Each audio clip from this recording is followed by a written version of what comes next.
Welcome to G3, a video and podcast series from 702 Communications. In this series, we review tech that makes our lives easier and our homes smarter.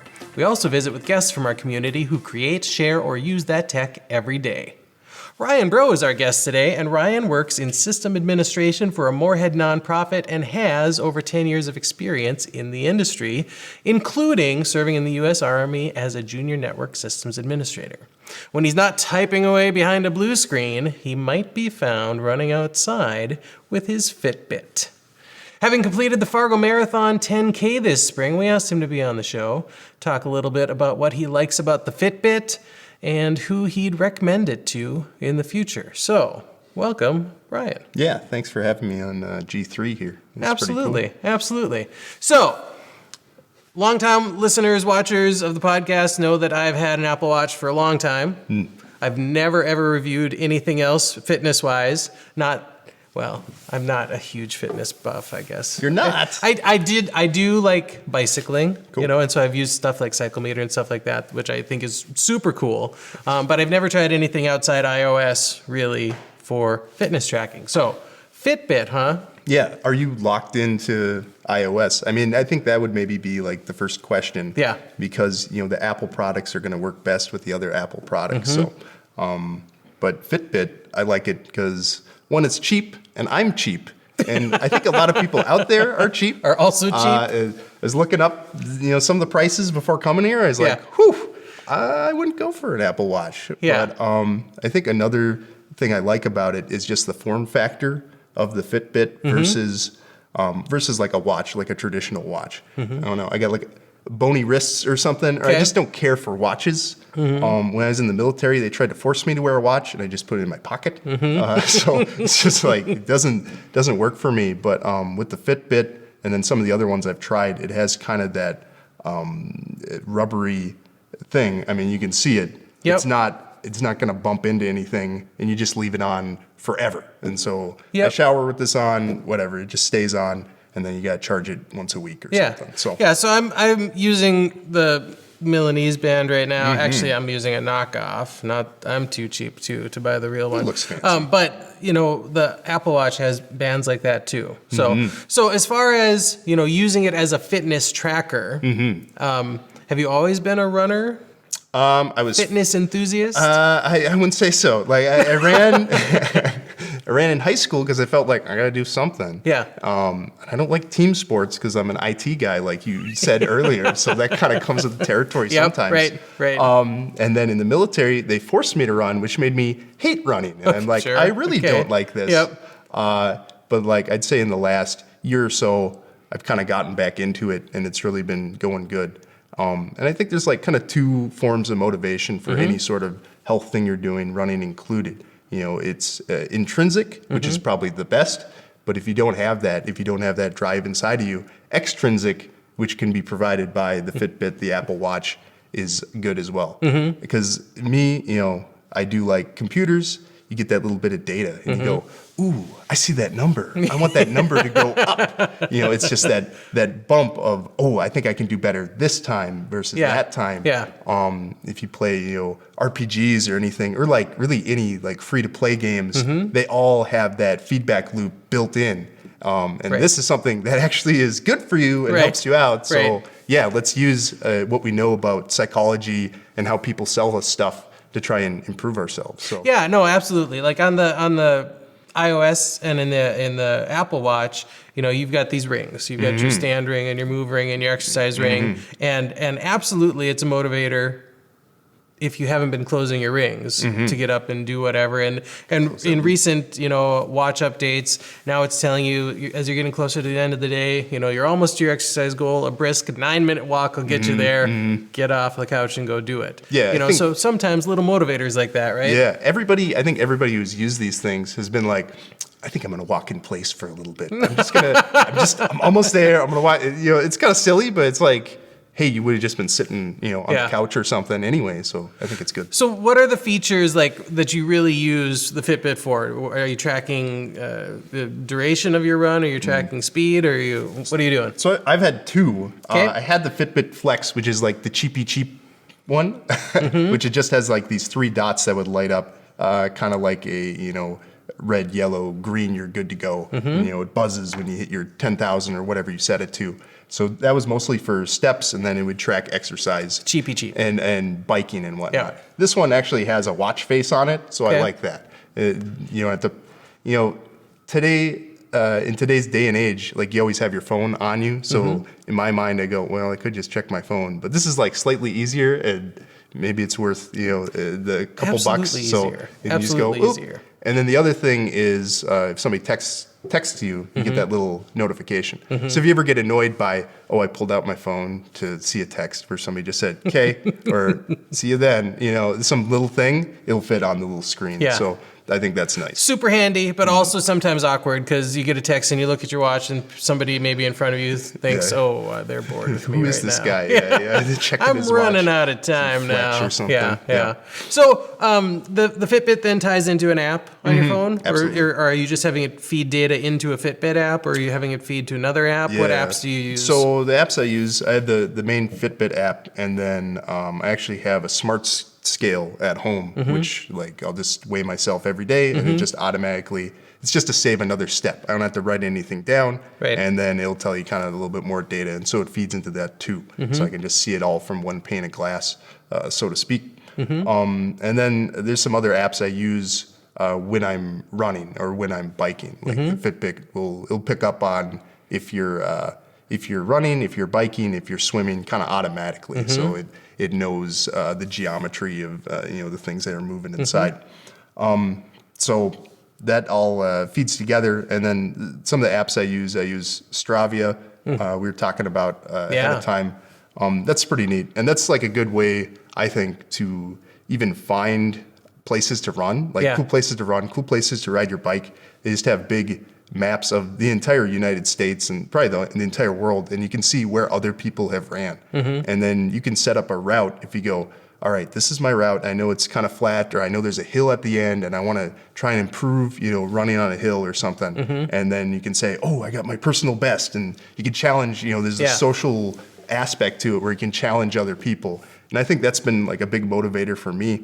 One of my older brother's friends, he like really got into health and fitness this year, and then he put stuff up on Facebook, and I'm like, man, if that guy can do it, that guy's like a big, Star Wars nerd, and he's really going for it. Yeah. Man, if he can do it, I can do it too. I'm, 7 years younger than him. So, I think that's like a good way to use social media to try and motivate other people. If you're comparing yourself to somebody who's like a super, buff runner person or whatever, I don't think that's the right way to do it. I think it's, just within your friend group, you just say, hey man, great job. That was awesome. That sort of stuff. Just lift people up.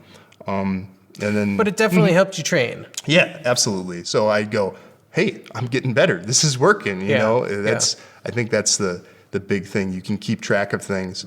And like anytime you're just annotating information, you want to see trends. So you want to see trends. I want to see my weight go down. I want to see my times go up over time. Yep. You don't want to look at the individual tiny little setbacks or whatever as you might see it. You want to look over a week or over a month and say, okay, the trend is going up. Yeah, if you're not trending your data, you're just seeing a snapshot in time, and you maybe have forgotten where you were. Yeah, right. And you lose drank track a of where big glass you're of going. water last night or something. Sure, and now sure. You're up.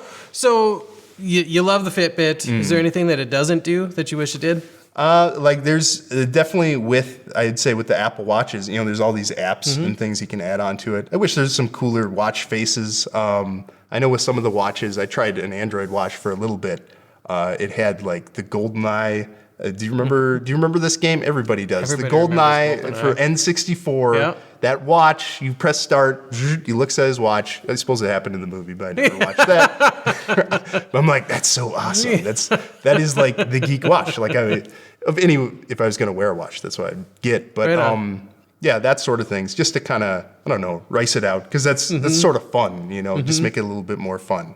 So you mentioned GoldenEye. Yeah. Fitbit let you do any sort of gaming with it? I don't think so. Yeah. No? I look at it and go, boy, you could maybe fit Snake on this. There's probably like a little bit higher versions, but like I said, I'm a cheapo. So yeah, I was talking, Tetris. like I've got there's a tie-in for Pokemon Go on my watch, so I can feed into that game. Fitbit fit into any sort of games or any other challenges or? just just with the other apps. So like I always, have my phone with me. I think that would be a benefit of maybe a higher tier smart device or smart watch, is if you could just have that watch and you could have your music on that. I just have, my music on my phone, or it's in the cloud. I'm using like the Google Music. So then you can rip your own CDs and upload your own MP3s, and then just get it. And that's free for now. So right on. That's that fits in with my how cheap can I do this? Because running, it's a cheap hobby. You need to buy some shoes. You get those on sale for $40, $50. Get last year's model or something, and that's really all you need. So it's a beautiful thing. Wear them out. Yeah, exactly. Right on. So you're gonna keep with the Fitbit then? I think so. Yeah. I'm in their ecosystem, right? All these different companies want you to be in their ecosystem. Like Samsung has their own, and so I have a Samsung phone. So before I had any device, my phone just had a step tracker on it, and so I was just using that. And then I'm like, man, I gotta keep my phone in my pocket while I'm walking on the treadmill, because it's cold around here. So a lot of my training has been on the treadmill. It's only been kind of recently where I'm like, let's go outside. Let's see the trees again. Right. It's not winter anymore. Yes, finally. Because my original plan was, okay, I'm gonna run on the treadmill, so then I'll be ready to ride my bike, which is a lot more fun than running. I don't know if anybody has figured this out, but it's more like play than running, which is like, it's okay when you get to a point, but it's no biking. You can see a lot more scenery when you bike. Absolutely, and you have that feeling of, I'm going really fast, So one thing I like about the Fitbit is just that they have a whole range of different options that you can get. So if you want to get like a full-on watch, like the Apple Watch, you can go for that for sure. And then they have something down to where it's just little dots and it just sort of vibrates, and that's how you get notified by things. So the one I have is the Flex, which has like a watch face on it, and that's around $100. But if you want to get that it was used, the Flex. This is the Inspire, right? See, I just lost. Here's the other thing. I just lost my Flex. I had this for most of the time when I was training for the 10K. Went to a punk concert. Everybody jumps around and gets nuts. It was a good time. It was gone. I'm like, and I got home. I checked my phone. Wow, I got a lot of steps until this time right here. That's when I lost it. So, but for $50, you were less heartbroken for sure than if you would have lost your Apple Watch or something like that. And so now this one I'm like, this isn't going to fall out. So. No, so it's good. But that's another nice thing about the Fitbit versus the Apple Watch is you can get in kind of at the ground floor for a $50 something that'll help you get a taste of, what a fitness tracker can help you start doing. Yeah, and if you're really cheap or you just really want to just get your toe wet, I had a Zomi, which is like a Chinese company, and I think this was like $25. And if you just want to do, step tracking or whatever, I think that's perfect. There's been a lot of things with step trackers in the years. The thing is, the 10,000 steps, I think that's kind of based in it sounds like a good, nice round number. Some of the data I've seen says 15 is maybe what you want to be going for, but that's tough. Like I got 2 kids when I was getting ready. So I was running for about 30 minutes, a couple times a day on a treadmill.